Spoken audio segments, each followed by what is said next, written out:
एक रुपयाही कोणाचा न घेता गाभण शेळ्या भेटल्यामुळे महिलांच्या चेहऱ्यावर एक प्रकारे समाधान होतं. सेवा सहयोग फाउंडेशन तर्फे आज आमच्या शिवापूरमध्ये शेळ्या वाटप झाल्या. गावात राहून महिलांना स्वतःच्या पायावर उभं राहता यावं या हेतूने शिवापूर गावाची निवड करून गावात ज्या महिला भूमिहीन, विधवा तसेच अल्पभूधारक अशा गरजू महिलांची संस्थेने निवड केली.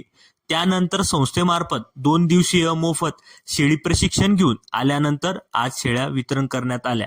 सर्व लाभार्थी महिलांना अटी शर्ती समजून सांगितल्या.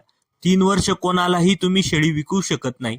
तसेच शेळी जणल्यानंतर 3 महिन्याचं बकरू देण्यात येईल, कारण अशाच गरजवंत महिलांना ते पुन्हा देण्यात येईल या हेतूने तुम्हाला या शेळ्या देण्यात आल्या आहे. गावातच शेळ्यांची काळजी घेण्यासाठी पशुसखीची निवड करण्यात आली आहे. ती वेळोवेळी त्या घरी जाऊन शेळ्यांची काळजी घेईल. तसेच संस्थेमार्फत लगेच शेळीचा विमा काढून घेण्यात आला.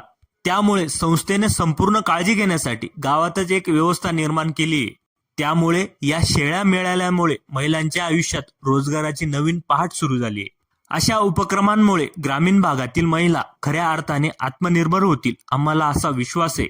पुढील काळात गावातील इतरही गरजू महिलांना निवड करण्यासाठी सेवा सहयोग फाउंडेशन मदत करणार आहे.